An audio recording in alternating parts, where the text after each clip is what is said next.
Hello, my name is Elian Reyes, and today I'm going to be explaining the disease called Gastroesophageal Reflux disease, also known as GERD.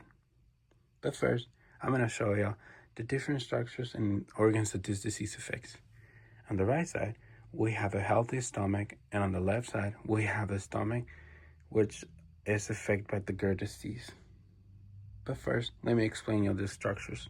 Okay, first, we have the esophagus, which is a muscular tube that moves food from the mouth into the stomach using rhythmic called peristalsis, this is the esophagus, as you can see here and here. Then we have the lower esophageal sphincter. We have one right here, and then we have a one right here. Now, what is that? It's a ring of muscles at the bottom of the esophagus where it meets with the stomach. Now, what is this function? Well, the function is like a valve. It opens and lets food into the stomach, and it closes to keep the acid into the stomach and preventing it going up into the esophagus. Then we have the stomach. The stomach is it contains the gastric acid, which helps to break down properly the food.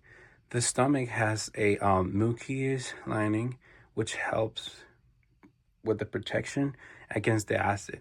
Now, I'm going to show y'all a healthy list structure, also called a esophageal sphincter. This is a healthy one. As you can see, it is closed, and it prevents the acid going up into the esophagus.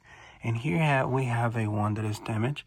As you can see, it's open, and the acid is going up into the esophagus. Okay, now, what is the GERD disease? The GERD disease, the gastroesophageal reflux disease, occurs when the lower esophageal sphincter does not close properly or opens too often.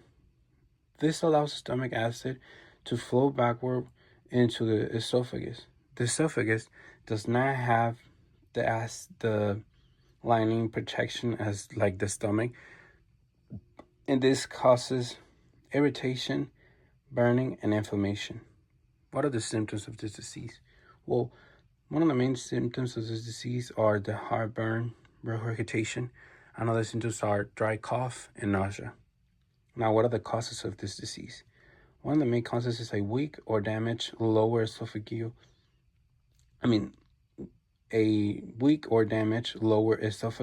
sphincter, being overweight or obese.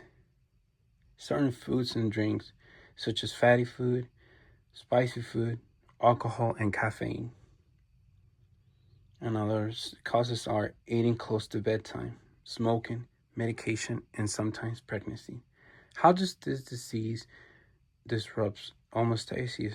Primarily by causing inflammation and damage in the esophagus due to the backflow of the stomach acid. How does this disease affect nutrient absorption?